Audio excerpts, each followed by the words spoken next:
નરેન્દ્રભાઈ મોદી ક્યાં પાટીદાર છે?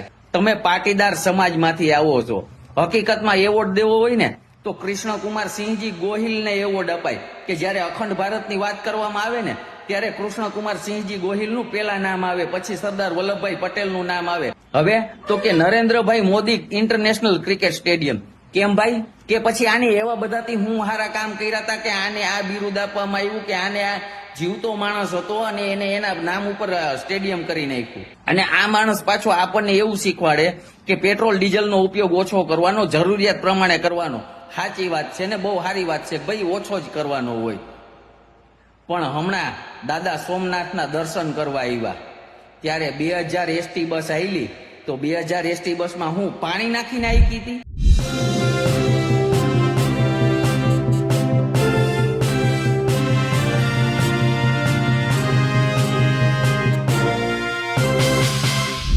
વડાપ્રધાન નરેન્દ્ર મોદીને પાટીદાર આગેવાનોએ અને 8-10 સંસ્થાઓએ મળીને સરદાર રત્ન એવોર્ડ તો આપી દીધું છે, પણ તેનો વિવાદ શમવાનું નામ નથી લઈ રહ્યો.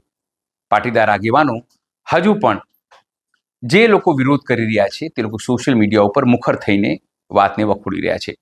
ગગજી સુતરિયા હોય કે પછી બીજા આગેવાનો, તેમને તે તમામ લોકો એ તકવાદી ગણાવી રહ્યા છે. તેમનું માનવું છે કે પોતાના ધંધામાં લાભ લેવા માટે આ તમામ પ્રકારનું ઘટનાક્રમ થયું છે. આ પાટીદાર આગેવાનોએ પાટીદાર સમાજને અથવા પાટીદાર સમાજના ખભા ઉપર પગ મૂકીને પોતાની પ્રસિદ્ધિ મેળવી છે અને જેનો લાભ પાટીદારોને કે પાટીદાર સમાજને નથી મળવાનો. નમસ્કાર, હું છું ચિંતામણી પુતનિલ પટેલ. સ્વાગત છે આપનો અમારા કાર્યક્રમમાં. આવો સાંભળીએ આ પાટીદાર આગેવાન આ સમગ્ર ઘટના મુદ્દે શું કહી રહ્યા છે. મિત્રો, કાલે આપણે જોયું કે ભારતના હોનહાર પ્રધાનમંત્રી શ્રી નરેન્દ્રભાઈ મોદીને સરદાર પટેલ રત્ન કે એવો કંઈક એવોર્ડ હતો, એ એવોર્ડ એને આપ્યો. કાંઈ વાંધો નહીં, આપ્યો.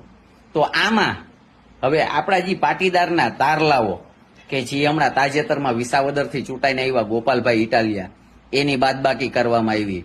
બીજું કે પાટીદાર સમાજનું ઘરેણું કે મનુ ડાયા પીઠવડી, પોપટ લાખા સોરઠિયા, સૌજીભાઈ કોરાટ અને વિઠ્ઠલભાઈ રાદડિયા, પછી કે જે પાટીદાર નેતામાં અને પાટીદારના છોકરામાં ગોપાલભાઈ ઇટાલિયાની બાદબાકી કરી. કેમ? આ પાટીદાર નથી? નરેન્દ્રભાઈ મોદી ક્યાં પાટીદાર છે? ખાંચી પાટીદાર.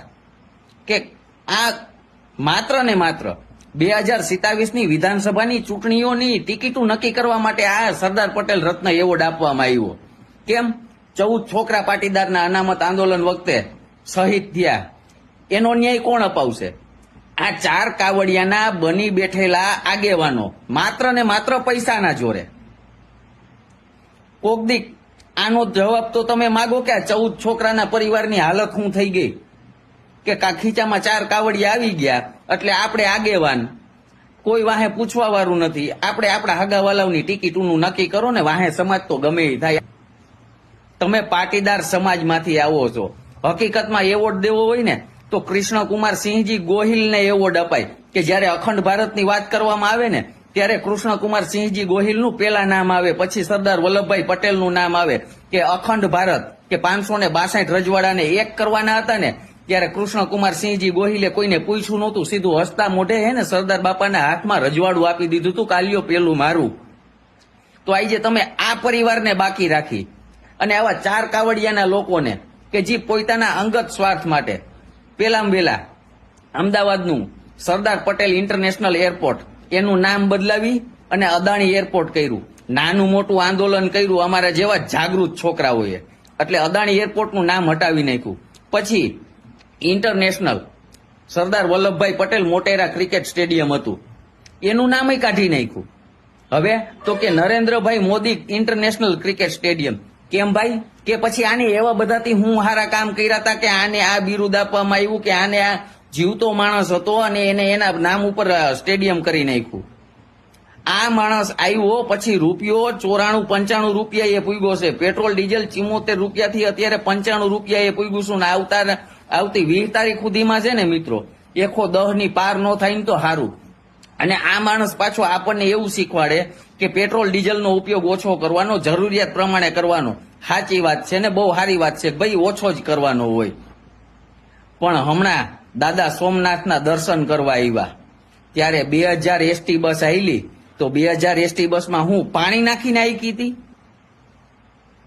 પોતાની સસ્તી નામના કરવા માટેના જ આ બધા ઢોંગ છે. અને મિત્રો, હજી એક વખત કહું છું કે આવા 4 કાવડિયાના આગેવાનોથી ચેતજો અને આવા લોકોને રજા આપો કે પોતાના અંગત સ્વાર્થ માટે હોનહાર અને જાગૃત અને તાકાતવાર આપણા પટેલના છોકરાઓના પત્તા કાપે છે. આ લોકો બીજું કાંઈ નથી કરતા.